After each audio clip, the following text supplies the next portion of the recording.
If you remember September 1962, you remember a different world.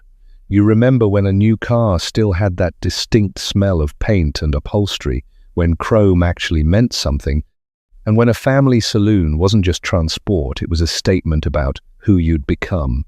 For those of you who lived through those days, who perhaps saved for months or took out hire purchase agreements, you'll remember the anticipation, the day a modest saloon rolled off the production line at Ford's Dagenham plant. Most of Britain had no idea it would change everything.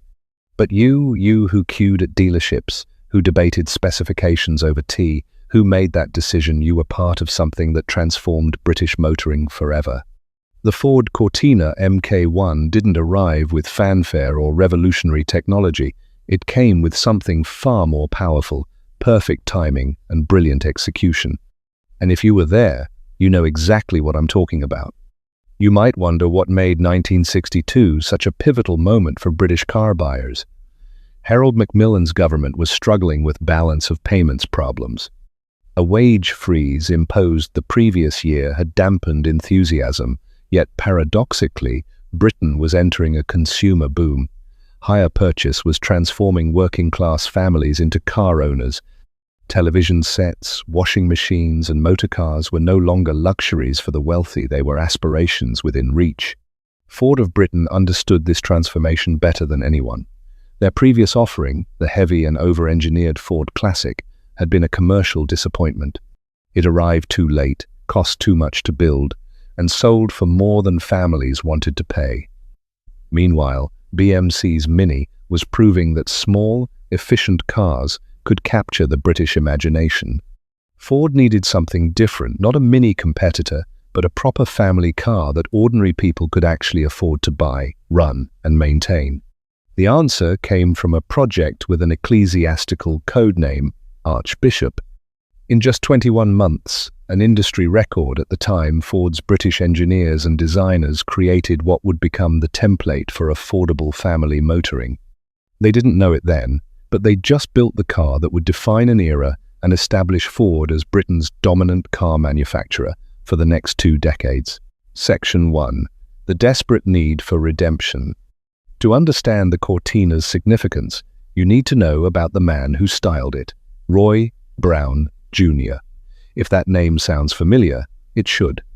Brown was the designer of one of America's most spectacular automotive failures, the Ford Edsel. That catastrophic misstep had effectively exiled him from Detroit to Dagenham. Some saw it as punishment. Brown saw it as opportunity. Working under Sir Terence Beckett, who led Ford's British operations, Brown approached the Cortina project with the kind of focus that only comes from having something to prove. The brief was brutally simple. Create a family car larger than the Anglia but cheaper to produce than the Classic. It needed to accommodate 4 adults comfortably, offer a proper boot for the traveling salesman's sample cases, and most critically be profitable to manufacture. The engineering team, led by Harley Kopp, who'd been brought over from Ford's American operations, embraced what today we'd call lightweight construction. The Cortina's body was designed along stressed aircraft fuselage principles. There wasn't even a traditional boot floor. Instead, the large flat fuel tank was bolted in place and became the boot floor itself, with just a rubber mat covering it.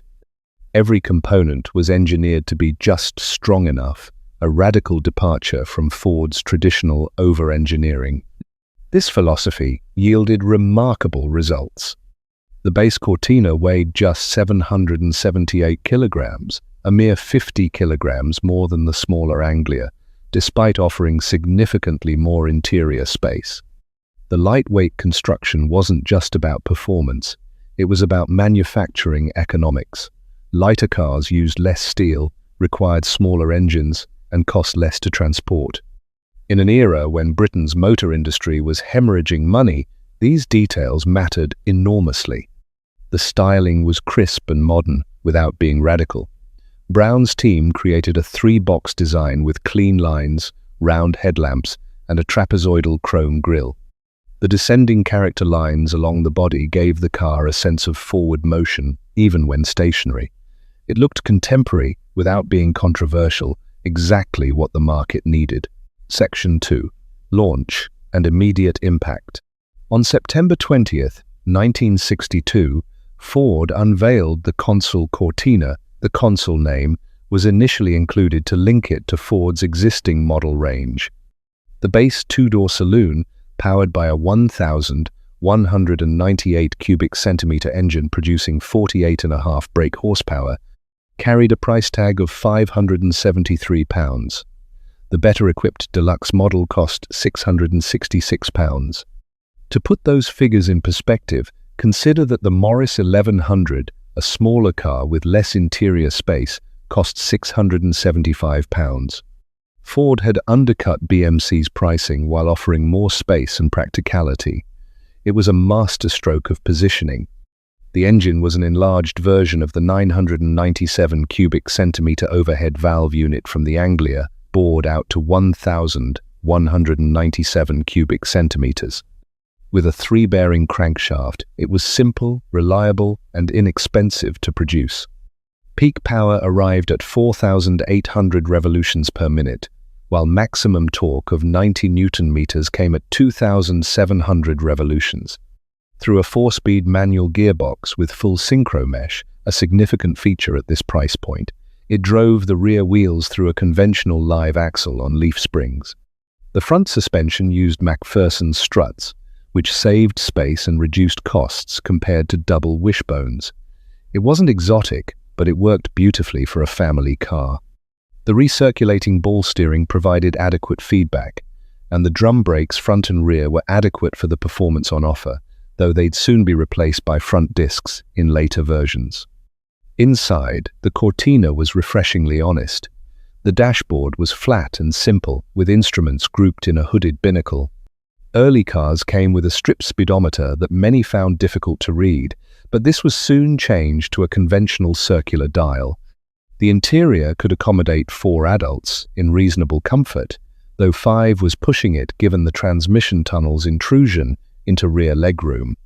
By the time the Cortina made its public debut at the October 1962 London Motor Show, Ford already had 4 variants in showrooms: 2-door and 4-door saloons in both standard and deluxe specifications, with a choice of column-mounted or floor-mounted gear change. The 4-door model had arrived just weeks after the 2-door, showing Ford's commitment to offering choice from day one. Section 3. Evolution and Expansion. The basic Cortina was merely the foundation. In January 1963, just 4 months after launch, Ford introduced the Cortina Super. This crucial model featured a 5-bearing crankshaft and increased displacement to 1,498 cubic centimeters. Power output rose to 60 brake horsepower, and the Super came with improved trim and equipment levels. The 5-bearing engine was significant because it could handle higher outputs without reliability concerns. This became evident when the Cortina GT arrived in spring 1963, using the same 1,498 cubic centimeter displacement, but with a revised cylinder head, different camshaft profile, and a twin-barrel Weber carburetor. The GT produced 78 brake horsepower, a 30% increase over the Super.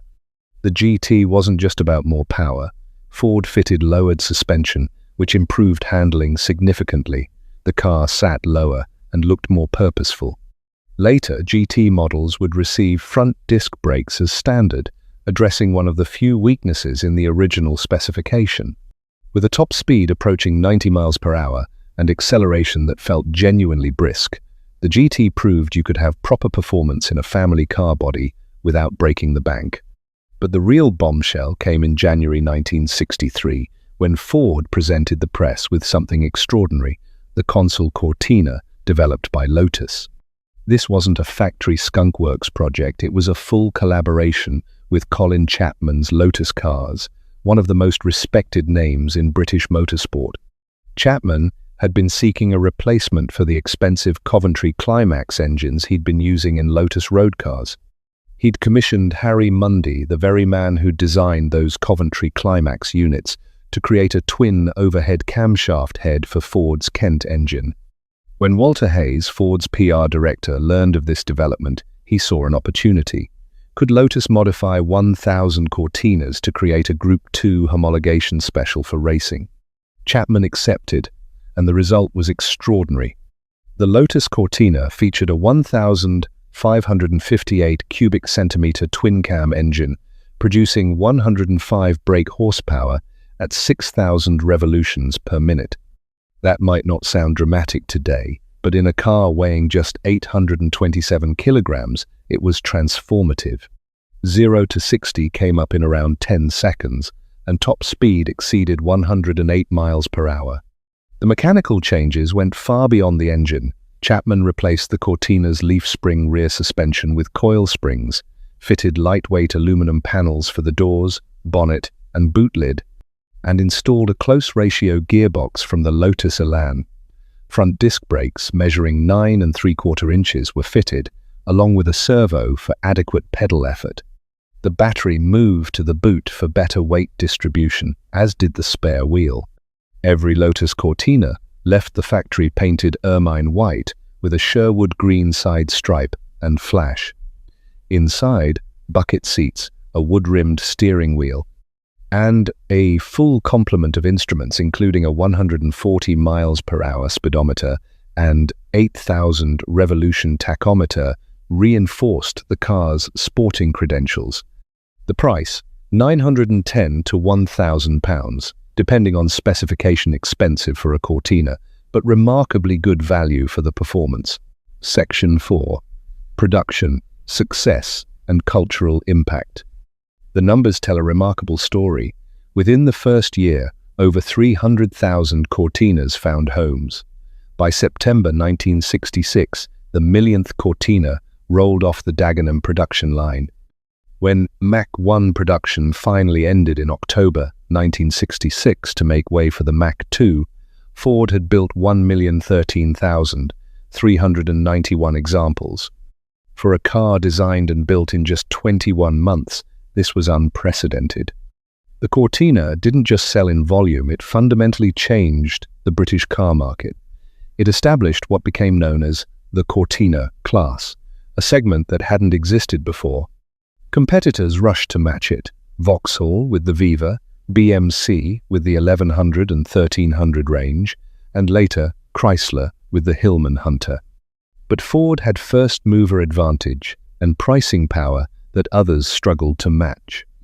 The car's success extended to motorsport, where it exceeded even Ford's ambitious expectations. The Cortina GT proved immediately competitive in rallying, winning events across Europe. But it was the Lotus Cortina that truly shocked the establishment. Jim Clark won the British Touring Car Championship in 1964, repeating the success of the previous year. On track, the sight of a Lotus Cortina cornering with its inside front wheel lifting became iconic. Rally success came more slowly for the Lotus version, due to early reliability concerns with the aluminum differential housing and coil spring rear suspension.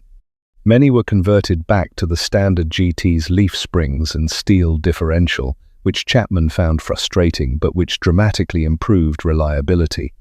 Once these changes were homologated in 1965, the Lotus Cortina became a formidable rally weapon. The cultural impact extended beyond motorsport. The Cortina became the archetypal company car, the vehicle of choice for Britain's army of travelling salesmen. Its spacious boot could accommodate sample cases, its reliability meant fewer costly breakdowns on the road, and its economy made it palatable to fleet managers watching fuel bills. By the late 1960s, 1 in every 6 cars built in Britain was a Cortina. Section 5. The 1964 facelift and final years. In 1964, Ford implemented what it called a modest facelift, though the changes were more substantial than the term suggested. The most visible alteration was a new full-width grille replacing the original trapezoidal design. Front disc brakes became standard across the range, addressing one of the few criticisms of the original specification.